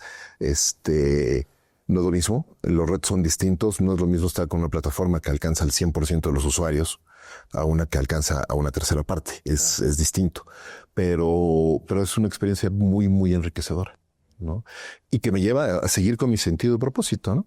Y hablando de este sentido de propósito, Efra, la gente te define como una persona que realmente da la cara, ¿no? Y que hace lo que dice que va a hacer, con este nivel de persistencia, siempre con este trato humano y siempre viendo a la persona antes que al negocio. Y quiero hablar de esto porque sé que está próximo a salir tu libro. Sí. Porque eres una persona, antes del libro, de muchas metodologías. Te gusta probar con la gente diferentes metodologías para maximizar el potencial. Háblanos un poquito de qué va este libro que está por aquí. No sé si lo tenemos aquí, pero creo que se quedó aquí afuera, ¿no? Y que nos cuentes un poquito de qué va, por qué ese color, por qué ese formato, por qué ese título, para que la gente también pueda ver quién está detrás justamente de estas personas creativas, disruptivas, que van empezando a poner pues, semillas donde la gente se inspira y luego llegarán otras generaciones a decir, es que esta persona me influyó en mí por A, B, C, D. Yo creo que es bien padre. Es un modelo de trascendencia. Me encanta. Gracias por ir por eso. El libro se llama Los Grandes Tres. Correcto. Y Los Grandes Tres es una metodología, una forma de trabajo que fui desarrollando a lo largo de los años para humanizar de alguna manera a los infames OKRs, ¿no? En muchas empresas se manejan los OKRs o los MBOs. Los OKRs. Nada más para que la gente que no sabe, ¿no?, qué es un OKR o qué es un KPI, cuál es la diferencia, sería bueno como esta parte. Claro, OKRs es Objectives and Key Results. Acá está el libro. Y muchísimas gracias. Mira, acá está el libro, se llama Los Grandes Tres. Ahorita te cuento la historia atrás del naranja, el color, porque es una historia muy personal, muy linda. Así que lo bajamos por acá. Claro. Los OKRs es la manera en la que muchas empresas de tecnología fijan los objetivos que necesitan hacer en el año. También otras empresas utilizan los MBOs, Managed by Objectives, y los Smart Objectives. Y de esos acrónimos te puedes encontrar 45,440. Y una de las cosas que a mí me pasaba en 2015, justo cuando estábamos planeando los OKRs en Twitter, dices que esto ya no es una lista de objetivos, esto es una lista de súper. O sea, ¿no? ¿Cómo vamos a lograr todas las cosas que dicen que queremos lograr? Y estamos empezando. Nuestro objetivo debería ser lanzar y sobrevivir estos meses, ¿no? Pero había una infinidad de objetivos. Y entonces yo justo estaba leyendo en aquel momento un libro que se llama The Four Disciplines of Execution de Chris McChesney y Sean Covey. Y en ese libro ellos reportan una serie de estudios que hicieron de las empresas con mejores prácticas en la ejecución. Y encontraron en ese estudio que las empresas que hacían 10 objetivos, entre 5 y 10 objetivos en el año, no lograban ni uno. Ni uno. Las que se ponían 5, a lo mejor lograban uno. Pero los que se ponían 3, Lograba. a lo mejor no los 3, pero sus probabilidades de lograr los 3 crecían exponencialmente. Sí, o el porcentaje más arriba que... Exactamente. Y yo estaba, ahí en ese momento estaba yo jugando con un concepto que eran los Big Fives. ¿No? Y eran como cómo recortaba a 5 prioridades.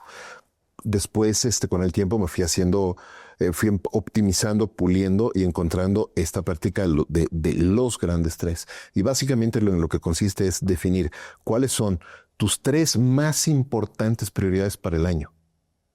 No 5, no 10. ¿Cuáles son las 3 cosas que quieres lograr este año? En lo personal o como empresa, esto aplica para los dos casos. Sí. Si tú tienes claro cuáles son las 3 cosas que quieres hacer en el año, puedes empezar a decir, ok, ¿qué tengo que hacer que suceda en este trimestre para impulsar esos grandes 3 del año?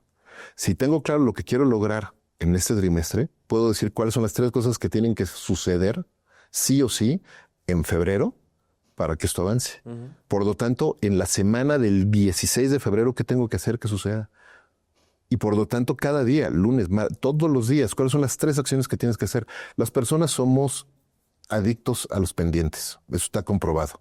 To-do list. ¿No? El to-do list. Y cada vez que vas haciendo palomeando tu to-do list, secretas dopamina. Dime, el shot de dopamina directo, ¿no?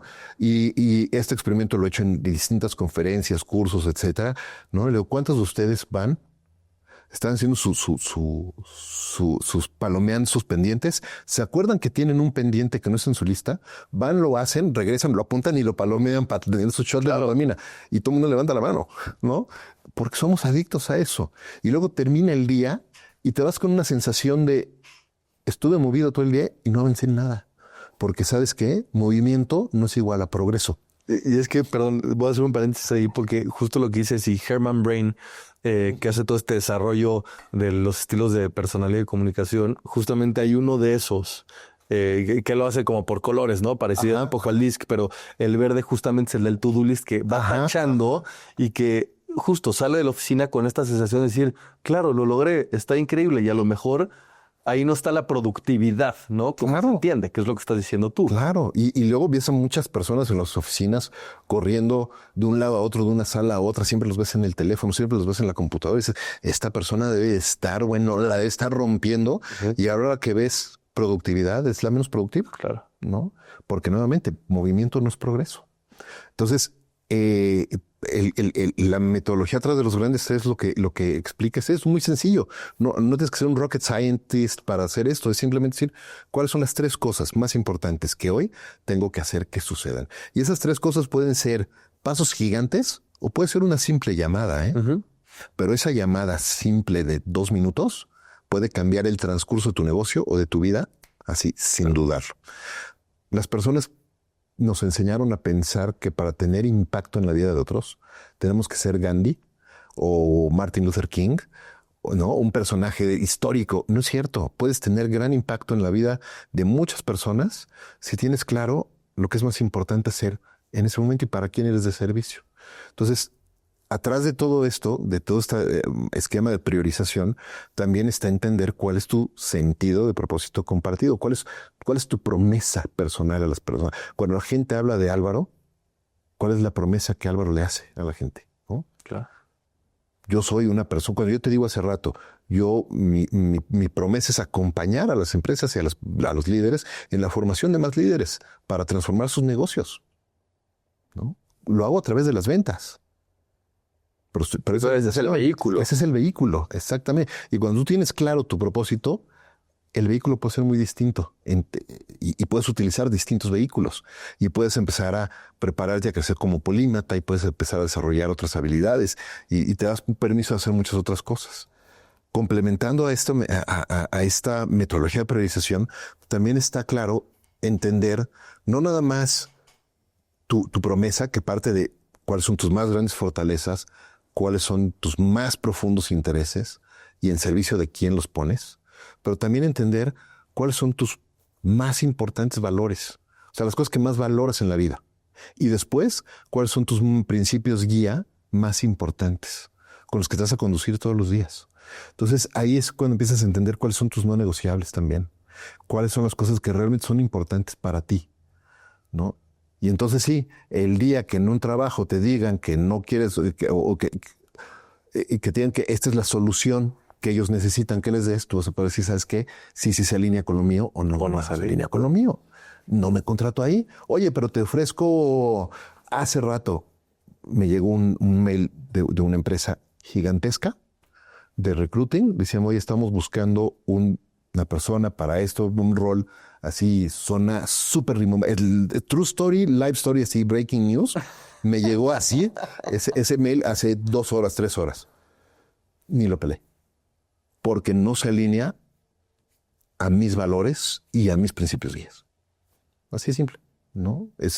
Cuando lo tienes así de claro, te permite muchas cosas. Y hay otra cosa que te permite también, una vez que tienes claro tus principios guías y tus valores, también te empiezas a entender cuáles deben de ser entonces las habilidades que necesitas desarrollar, las que necesitas seguir fortaleciendo, los hábitos que necesitas instalar, los hábitos que tienes que dejar atrás, y cómo puedes empezar a establecer rutinas también en tu día a día para poder desarrollar todo eso.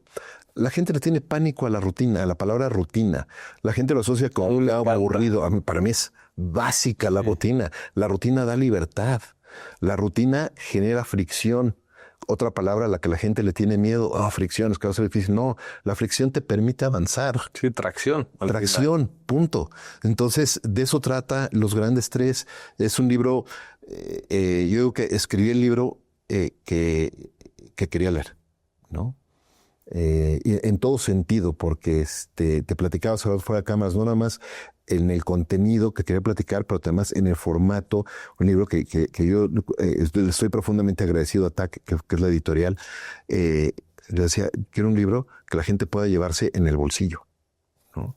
Sí, cómodo. Cómodo, y que lo puedas estar leyendo y releyendo.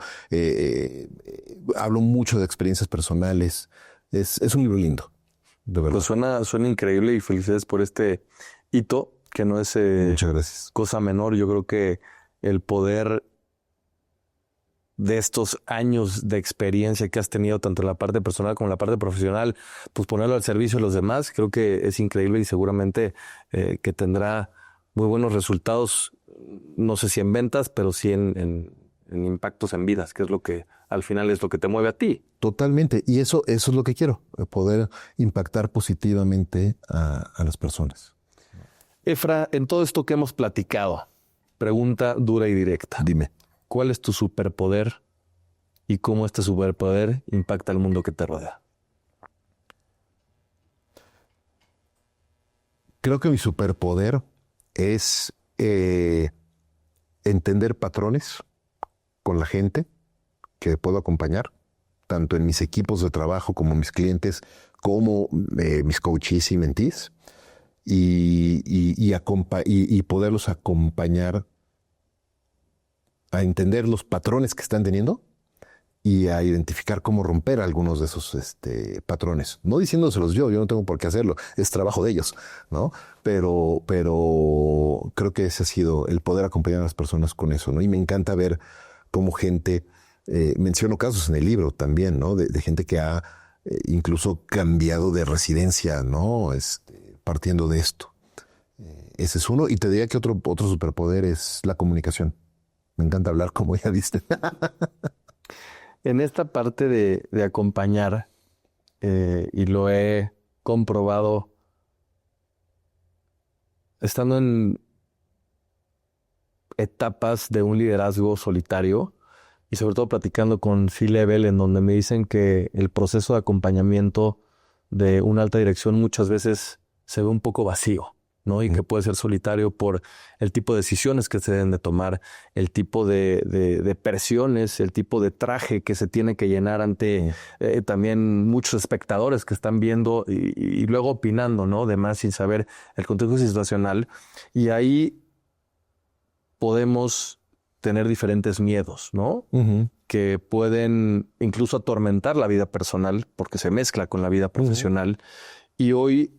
y en escucha tenemos una dinámica mi querido Efraín, donde le preguntamos a las personas que vienen aquí cuál es hoy su mayor miedo o cuál es este peso que traen en la mochila que se quieren deshacer, para que lo apunten en esta flecha de madera que te estoy dando, y que nos lo puedan compartir para, si después te animas, lo puedas romper de manera simbólica este miedo o esta creencia que traes limitante con la parte más vulnerable de nuestro cuerpo, que es la garganta.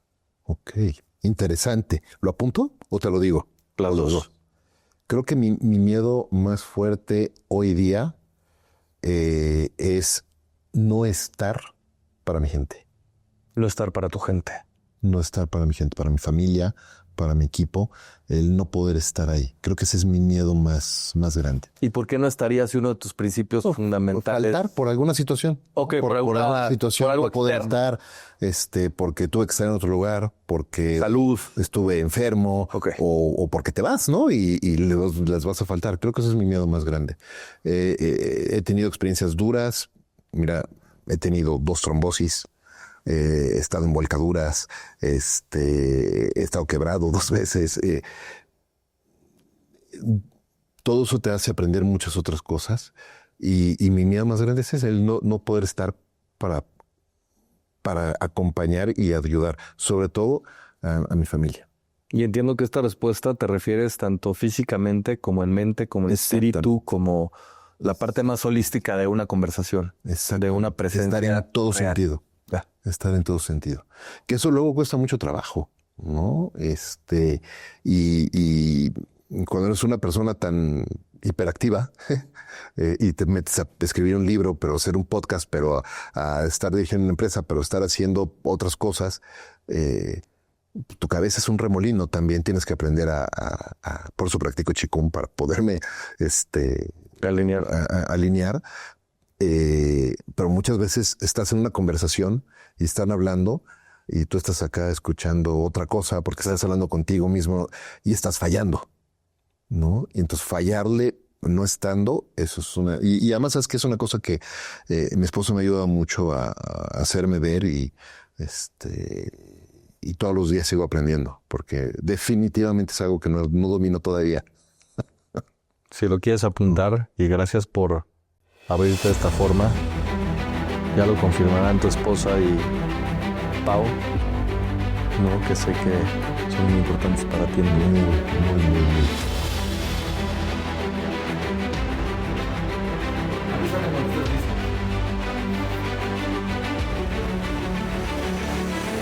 ¡Uno, dos, tres!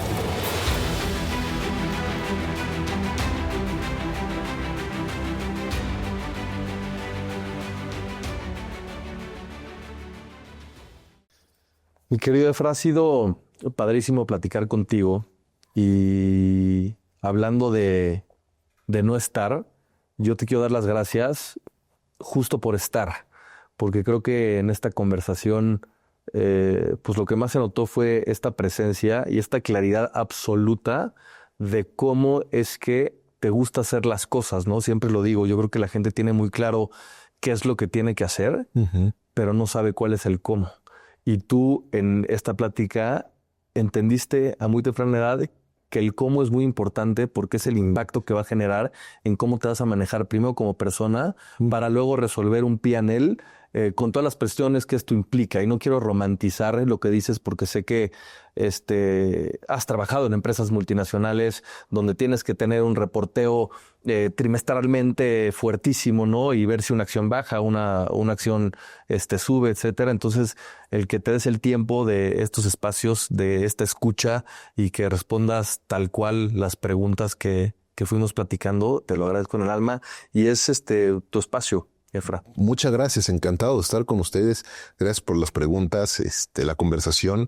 Me encanta estar con ustedes y pues nada, gracias y ojalá disfruten el libro. Seguro que sí. Gracias, Efra.